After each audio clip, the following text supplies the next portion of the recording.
Hello મિત્રો, મારી આ યુટ્યુબ ચેનલમાં આપ સર્વનું હાર્દિક સ્વાગત છે.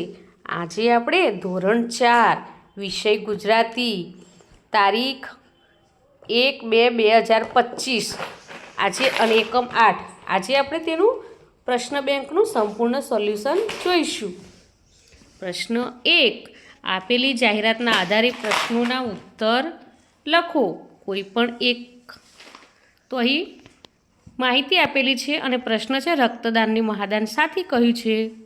તો રક્તદાનથી ઘણાના જીવન બચાવી શકાય છે. 2, રક્તદાનનું આયોજન કઈ કચેરી દ્વારા કરવામાં આવ્યું છે? તો જિલ્લા કલેક્ટર કચેરી દ્વારા. 3, ઉપરોક્ત પૈકી જિલ્લાના વડા કોણ છે? તો કલેક્ટર. કોના સૌજન્ય હેઠળ આ કાર્યક્રમ થયો? તો ઇન્ડિયન રેડ ક્રોસ સોસાયટી. રક્તદાન શિબિરને સ્વૈચ્છિક શા માટે રાખી હશે? તો રક્તદાનની મહાદાન છે એટલા માટે. પછી આગળ સ્નેહભર્યું નિમંત્રણ. તો તેનો પ્રશ્ન છે શાળા પ્રવેશોત્સવ કયા મહિનામાં યોજવામાં આવે છે? તો જૂન. જેને નિમંત્રણ આપવાનું છે તેના સંબોધન માટે કયો શબ્દ કાર્ડમાં લખવામાં આવે છે? તો સ્નેહીશ્રી. નિમંત્રણ આપનારને શું કહેવાય? તો નિમંત્રક. 4, શાળા પ્રવેશોત્સવ સાથે શાળામાં બીજો કયો કાર્યક્રમ રાખવામાં આવે છે? તો કન્યા કેળવણી રથયાત્રા. 5, શાળા પ્રવેશોત્સવ માટે નિમંત્રણ કોણ આપી રહ્યું છે? તો શાળા વ્યવસ્થાપન સમિતિ. આગળ પ્રશ્નો આપેલા છે. દુકાનનું નામ શું છે? તે ખાનગી છે કે સરકારી? તો પંડિત દીનદયાળ અને સરકારી છે. 2, આરતીબેન 24 કિલોગ્રામ ઘઉંની ખરીદી કરે તો તે કેટલા રૂપિયા ચૂકવશે? તો 132 રૂપિયા. 3, આ ગ્રાહક ભંડારમાં બધી વસ્તુઓ રાહત દરે કેમ મળતી હશે? તો સરકાર દ્વારા આપવામાં આવે છે ને એટલા માટે. 4, સોનલબેનના ઘરમાં 4 વ્યક્તિઓ છે તો તેમને કેટલી ખાંડ મળવા પાત્ર છે? તો 2 કિલો. 5, સરકાર માન્ય દુકાનમાંથી એક વ્યક્તિને કુલ કેટલું અનાજ મળશે? તો 22 કિલોગ્રામ. પ્રશ્ન 2, અ બ કનો ઉપયોગ કરી વાક્ય બનાવી લખો. તો વિભાગ 1, મને ભૂખ લાગી છે તો પરંતુ મને દૂધીનું શાક ભાવતું નથી. તે ભલે નાનો દેખાય પણ વોલીબોલ સારું રમે છે. દીવો પ્રગટાવવો જરૂરી છે કેમ કે અંધારું થવા આવ્યું છે. વરસાદ વધુ પડે છે એટલે ક્રિકેટ રમીશ નહીં. મને પગે ફ્રેક્ચર છે તેથી બહાર ગામ જવું નહીં. વિભાગ 2, આશા અને મમતા રોજ મંદિરે આવતા કેમ કે પ્રસાદ તેમને ખૂબ ભાવતો. તેમને પાણી પીવું હશે તેથી ઈશારા કરે છે. રમત રમવી સારી આદત છે પણ અભ્યાસના ભોગે તો નહીં જ. તેને આંખે ઓછું દેખાય છે એટલે રાત્રે ગાડી ચલાવતા નથી. મારે રમવું તો છે પરંતુ મને રમતા આવડતું નથી. વિભાગ 3, મિત્રએ દગો આપ્યો તેથી રમેશ હારી ગયો. 2, દૂર દૂર સુધી ઘાસ દેખાતું નથી કારણ કે વરસાદ આવ્યો નથી. 3, ભોજન લેવું જરૂરી છે પણ પેટનો વિચાર કરીને. 4, તેણે ભણવું છે પણ શાળાએ જવું નથી. 5, તે સતત અભ્યાસ કરે છે એટલે સારું રમી શકે છે. પ્રશ્ન 3, ફકરામાં લીટી કરેલ શબ્દોના સમાનાર્થી શબ્દ ફકરામાંથી જ શોધીને લખો. તો જુઓ, રક્ષાબંધનના દિવસે શાળામાં તો એનો સમાનાર્થી શબ્દ નિશાળે આવશે. પછી ફરતા તો એનો સમાનાર્થી શબ્દ વિહરતા. પછી બોક્સ તો એનો સમાનાર્થી શબ્દ ખોખા. મિત્રો તો ભાઈબંધ. જિજ્ઞાસા તો આતુરતા.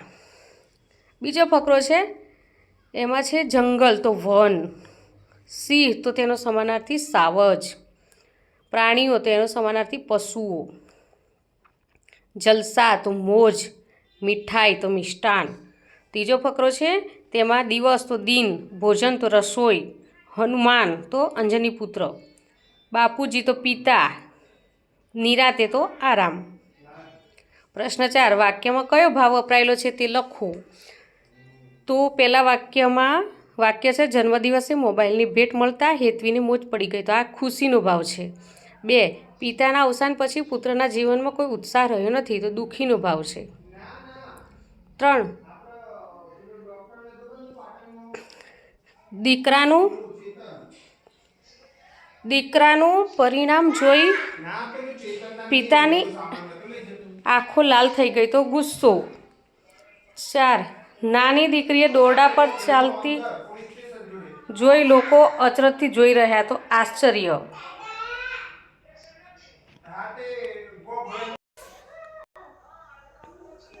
5.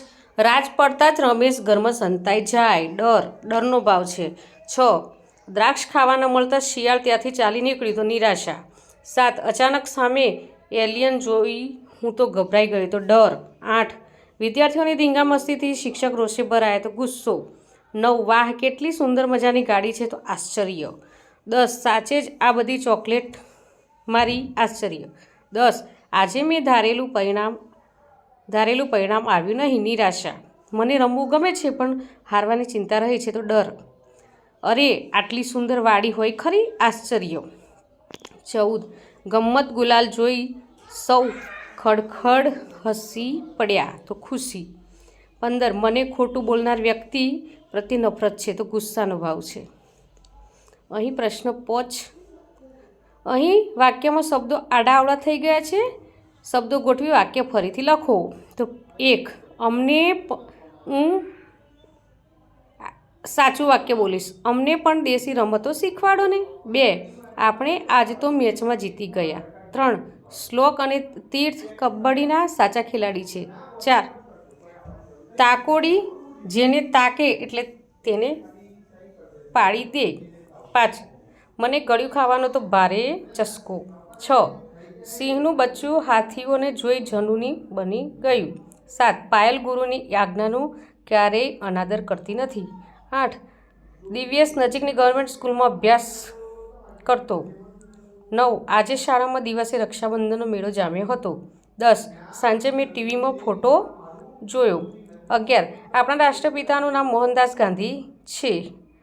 12. સુરત દાદાની લાંબી લાંબી મૂછો જોઈને ખિસ્સું બી ગયું. 13.